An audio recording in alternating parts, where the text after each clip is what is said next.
Peristiwa keterlibatan PKI, Partai Komunis Indonesia, dalam penargetan para kiai dan tokoh agama merupakan salah satu lembaran paling kelam dalam sejarah Indonesia. Konflik ini tidak terjadi dalam satu waktu, melainkan memuncak dalam dua periode besar, peristiwa Madiun 1948 dan tragedi 1965. Akar konflik, ideologi dan agraria. Secara ideologis, terdapat benturan tajam antara komunisme yang ateistik materialistik dengan nilai-nilai religius yang dijaga oleh para kiai di pesantren. Aksi sepihak. Sebelum tahun 1965, PKI melalui organisasi sayapnya, BTI, sering melakukan aksi sepihak untuk mengambil alih tanah, yang seringkali merupakan tanah wakaf milik pesantren atau tanah milik tuan tanah yang kebetulan adalah tokoh agama. Sentimen kelas, PKI melabeli para kiai dengan sebutan 7 setan desa atau tuan tanah rakus, yang memicu gesekan fisik di tingkat akar rumput. Pemberontakan PKI Madiun adalah sebuah konflik PKI di Madiun dengan pemerintahan Indonesia. Terjadi pada 18 September 1948. Apa penyebab pemberontakan tersebut? Pemberontakan PKI merupakan bentuk pemberontakan terhadap pemerintahan Indonesia yang saat itu dipimpin oleh Presiden Soekarno. Menurut situs resmi Kemdikbud, PKI Madiun diketuai oleh Amir Syarifuddin dan Musso. Latar belakang pemberontakan PKI Madiun. Jatuhnya Kabinet Amir Syarifuddin akibat ditandatanganinya Perjanjian Renville. Perjanjian ini disebut yang sangat merugikan negara Indonesia. Pasalnya, berdasarkan Perjanjian Renville, wilayah Indonesia yang diakui Belanda hanya Jawa Tengah, Yogyakarta, dan Sumatera. Amir Syarifuddin, Perdana Menteri saat itu bertindak sebagai wakil Indonesia dalam perundingan dan membubuhkan tanda tangannya. Karena hasil perundingan justru banyak merugikan Indonesia, kekuasaan politik Amir semakin melemah. Akibatnya, Kabinet pimpinan Amir Syarifuddin jatuh dan kemudian digantikan oleh Kabinet Hatta. Setelah tidak lagi menjadi Perdana Menteri, Amir membentuk Front Demokrasi Rakyat, FDR, yang kemudian bekerja sama dengan organisasi berpaham kiri seperti Partai Komunis Indonesia, Barisan Tani Indonesia, BTI, Pemuda Sosialis Indonesia, Pesindo, dan lain sebagainya. Kedatangan Musso ke Indonesia adalah pembawa amanat Moskow sejak berangkat ke Uni Soviet.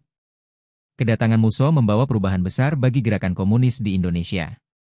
Setelah tiba di Indonesia, Musso langsung menyusun doktrin bagi kekuatan komunis di Indonesia yang diberi nama Jalan Baru untuk Indonesia.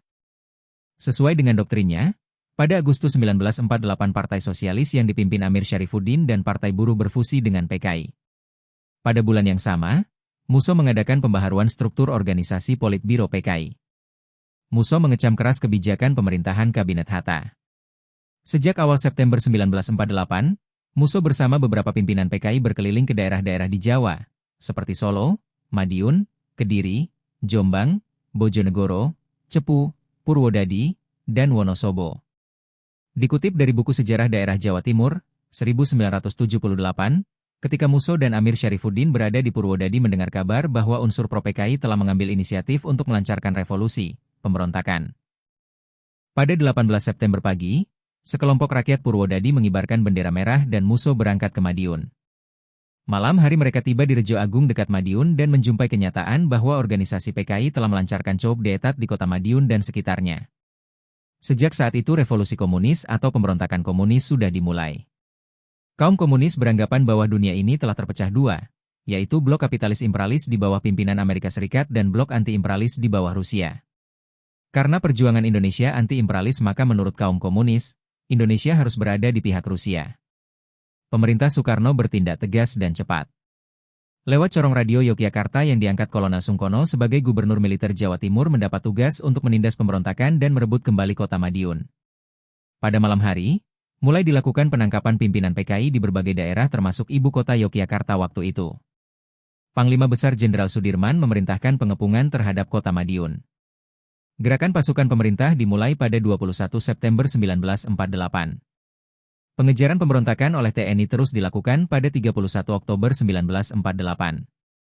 Pada waktu itu Brigade S. Sudarsono, yang dipimpin Kapten Sunandar telah dapat menembak mati Musso di Sumoroto. Selanjutnya tokoh-tokoh pemberontak tertangkap di Desa Girimarto dan pada 5 November 1948 menjalani hukuman militer.